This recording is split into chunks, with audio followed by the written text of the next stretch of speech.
গোয়া সিরিজের ভিডিওগুলো তোমাদের সাথে শেয়ার করে আমার কিন্তু ভীষণ ভালো লাগছে। আমি এই ছোটো ছোটো মোমেন্টগুলো ক্যাপচার করে রাখি একটাই কারণে, যখন একটা এজ আসবে তখন শুধু স্মৃতিগুলোই হয়ে থাকবে, আর এই মেমোরিটা খুলেই যেন দেখতে পাবো চোখের সামনে যেন কত সুন্দর আমরা দিনগুলো কাটিয়েছি।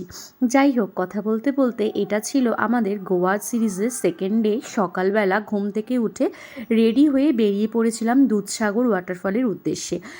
রাস্তায় যেতে যেতেই একটু ব্রেকফাস্টটা আমরা সেরে নিলাম। ব্রেকফাস্টে একদম নর্মাল খাবার খেয়েছিলাম, ধোসা, আমি লিকার চা আর একটু পরোটা নিয়েছিল। দুধসাগর ওয়াটারফল কিন্তু দুটো উপায়ে দেখা যায়, একটা হচ্ছে ট্রেনে করে ফেরার সময়, ওই সৌন্দর্য একটা আলাদা, আর ট্রেকিং করে ওই দুধসাগরের জায়গায় গিয়ে সেই জায়গাটার সৌন্দর্য উপভোগ করা, দুটোই কিন্তু ডিফারেন্স। আমরা কিন্তু স্কুটি নিয়ে দুধসাগরে যাইনি। দুধসাগরে রাস্তা থেকে কিছুটা দূরত্বে আমরা দাঁড়িয়েছিলাম, যেখানে ছোট ক্যাম্প থাকে। সেই ক্যাম্পেই টিকিট কাউন্টার থেকে টিকিট সংগ্রহ করতে হয়, আর ওখানেই গাইডেন্স থাকে, পুরোটাই গাইড করে আমাদের নিয়ে যাওয়া হয়। এখানে একটা জিপে করে আমাদের নিয়ে যাওয়া হয়েছিল, দুটো আমাদের লাইফ জ্যাকেটও দিয়েছিল। আর এই যে শুরু হলো আমাদের দুধসাগর যাওয়ার রাস্তা, যাত্রাটা কিন্তু বেশ থ্রিলিং ছিল ব্যাপারটা।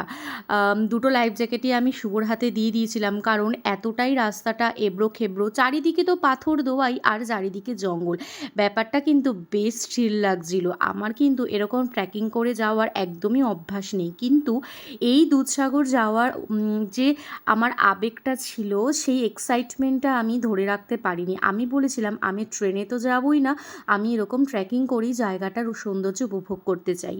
তাই আমরা কথা বলতে বলতে যতই কষ্ট হোক না কেন আমরা কিন্তু পৌঁছেই গিয়েছিলাম। আর এই যে জায়গাটায় গিয়ে সমস্ত ক্লান্তি এক চুটকেই কিন্তু বেরিয়ে যাবে। তোমরা শুধু দেখো দুধসাগর ওয়াটারফলের সৌন্দর্যটা। দুধসাগর ওয়াটারফল একটুখানি দেখার জন্য অনেকেই ট্রেনে করে ফেরে, একটুখানি জাস্ট এক ঝলক দেখার জন্য।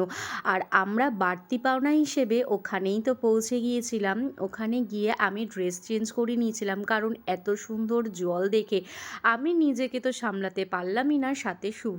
আমরা কিন্তু দেরি না করে নেমে পড়লাম জলে চেঞ্জ করে। এত সুন্দর মনোমুগ্ধকর পরিবেশ, আর এত সুন্দর ঠান্ডা ঠান্ডা জল, আর চারিদিকে পাহাড় ঝর্ণা আছে, চারিদিকে প্রাকৃতিক সৌন্দর্য, গাছপালা, আর কি চাই আমরা? আর নেচারের থেকে আর কি পেতে পারি? মানে এর থেকে আর কিছু হয়তো জীবনে আর কিছু নেই।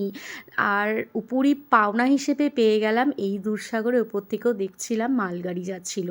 এই সৌন্দর্যটা আমি তোমাদেরকে কিভাবে বলবো আমি বোঝাতে পারছি না, যতটা আমরা নিজের চোখে দেখে আমরা এটা উপভোগ করতে পেরেছি। জানি না তোমাদের ভিডিওতে কতটা আমি দেখাতে পেরেছি। নেক্সট ব্লগ নিয়ে আসছি, আসার সময় একটু আখের রস খেয়ে ফিরলাম। বাই।